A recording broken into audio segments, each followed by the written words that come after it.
Not too long ago, there was an event that took place in a New York City subway. Now, New York City subway has never been a super safe place, and it is not a nice place. It never has been. There have been ups and downs. And so what happened was a crazy guy, and there are many, many crazy guys in New York City subways, was roaming around and decided to act up, and he ended up harassing and physically disturbing a woman. And this has turned into a big brouhaha because nobody intervened.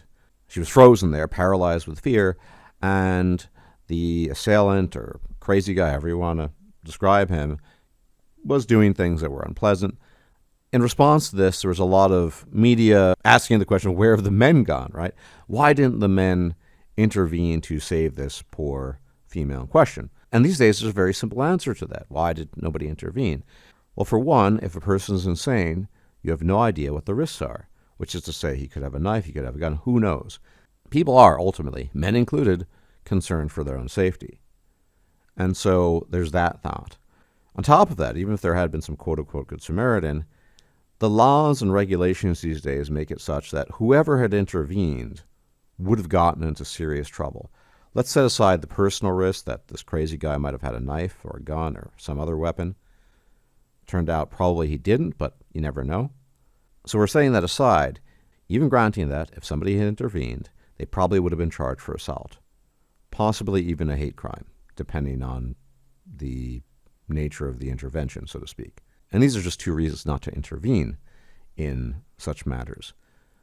And the underlying reality here is that things have changed culturally and socially. Whatever quote-unquote social contract might have been there is long gone. So in the vast majority of cases, no lone man is going to throw his life away for the sake of some random female he doesn't even know. That's considered blasphemous, even in mid-2022, after all these changes have taken place.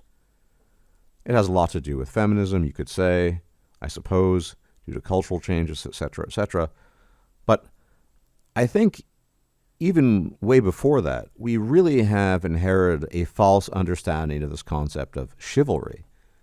So I think it's a good idea to talk a little bit about the history of chivalry. I don't want to bore you too much. Most people find history boring. I'm not one of them. So we have this notion of chivalry, of knights riding on horses and jousting and rescuing maidens in distress, particularly from dragons, although the dragon part is probably apocryphal, as is a lot of the other stuff as well, I should add. But very few people understand the origin of chivalry. So chivalry was never really that, right? Chivalry originally was the consequence of a certain type of combatant that emerged in the wake of the early Middle Ages and came to be known as a knight.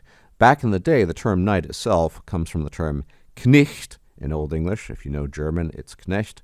It's the same word, basically. Manservant or bondsman, something like that. And in response to the military exigencies of the time, particularly in France, the Frankish Empire at the time, there emerged a class of soldier that was largely based on cavalry. They rode horses, and they had a certain job to do. They were extremely important in repelling the Moorish invasions from Spain. Ultimately, one could argue that they were in large measure responsible for pushing them back into Iberia, which prevented further incursions into the rest of Europe. And that's a little bit about the background, this type of class of combatant, of soldier that emerged at this time. And in the 10th century, because of this commingling of Frankish culture, but also new customs, Christian expectations, but all wasn't well with these soldiers and knights. They were brutal, poorly controlled, and they tended to do what they want, and often they were at odds with the authorities. And so the church began to prescribe certain rules for them, a certain code of conduct, if you will, which very, very loosely indeed, finds some of its echoes in our modern notion of chivalry. But as you'll find out in a bit, this very notion was corrupted quite significantly in the 19th century, and that is what we have inherited. And at the time, it had very little to do with modern conceptions of chivalry, of romance, of bravery, etc., etc.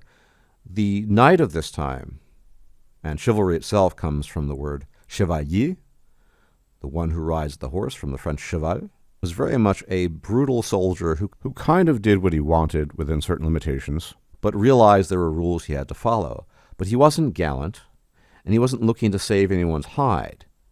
He was, like many people, someone who was obliged to a liege, and so he went about his business, carrying out the orders and the commands of this liege, in addition to having fun for himself occasionally by breaking certain rules. And so in essence, this image of the chevalier, this knight, is something that's become very distorted over time.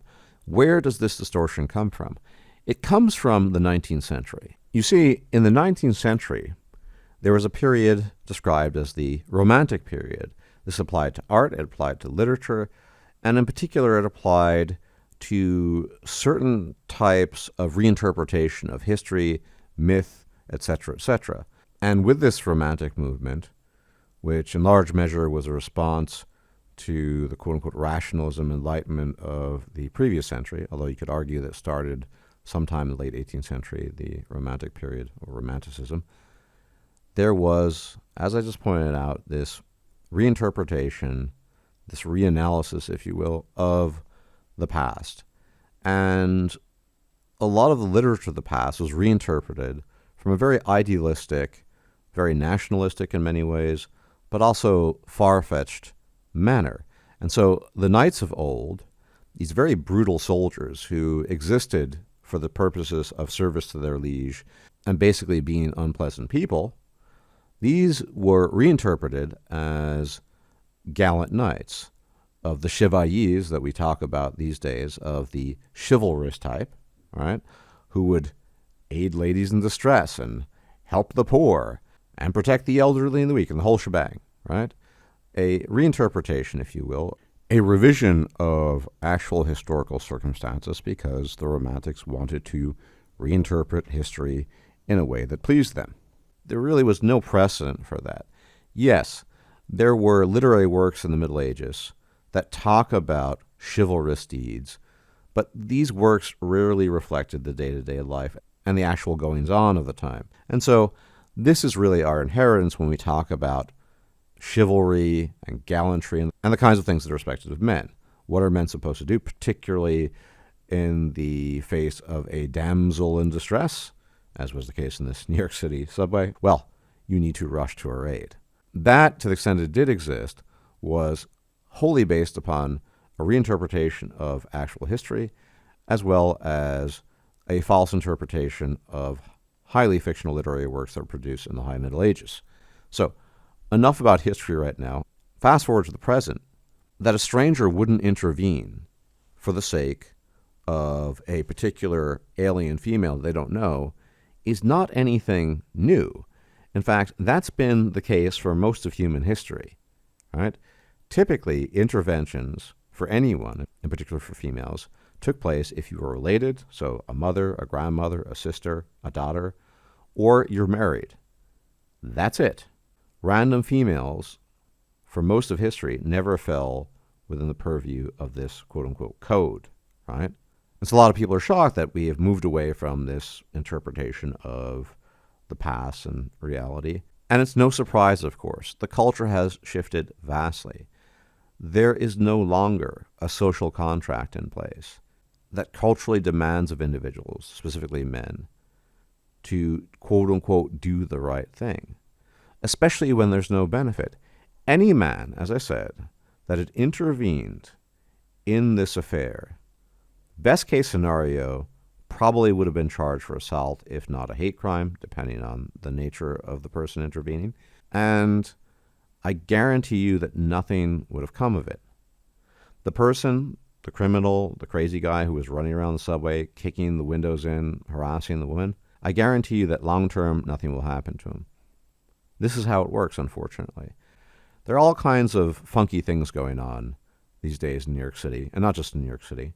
And despite the mayor's claims, when Eric Adams, that he was going to prioritize crime, crime has been going up. In fact, NYC subway crime has gone up 60% compared to last year. Shocking, right? That's a separate discussion. My point, quite simply, is that chivalry never was. It was a thing that emerged as a reinterpretation primarily amongst the aristocracy in the 19th century, who had the luxury of doing many things. And I'll remind you that feminism itself ultimately emerged from the milieu of aristocratic women, and it was projected culturally, socially, for many, many decades throughout the 20th century unto the masses, and that's where they picked up this notion of quote-unquote doing the right thing. Those times are long gone. The risks involved are far too great for any individual man, or woman for that matter, but in particular for any man, to get involved in an affair like that. You would face all sorts of risks, and in all likelihood, the female in question probably wouldn't even be grateful. So you can't expect people to stick their necks out, above all men, for not just no reward, but to stick their necks out in order to get punished. To my mind, it's analogous to something like going to a job, and instead of getting paid, they deduct money from elsewhere. So you work 5 times a week, you work 40 hours a week, and instead of paying you, they basically come to your house and they seize various items you have and sell them. So you lose money by going to work, which is obviously the opposite of what you do when you go to work. It's the same principle here. You're actually not just getting nothing in return, you're hurting yourself for intervening. And until the world and society decides to address this particular issue, and let's be honest, this is the byproduct of decades of cultural transformation, so you can't just address it. You can't just say, oh, we're going to address it now with a snap of a finger. It doesn't work that way. But until people decide to address this issue, this will continue. And the crime will continue in New York City. And this is just the way of the world. As always, thank you for tuning in. Please hit the bell icon to be informed of my videos, since YouTube doesn't really like my channel. Please share the video, comment, subscribe if you're not yet a subscriber, like the video, all that wondrous YouTube jazz. And if I'm still alive, I will check you out later. Take care. May the gods watch over you. Bye-bye. If you liked this video, please like, share, and subscribe. And if you enjoy my content, please consider making a donation or becoming a patron. Thanks for watching.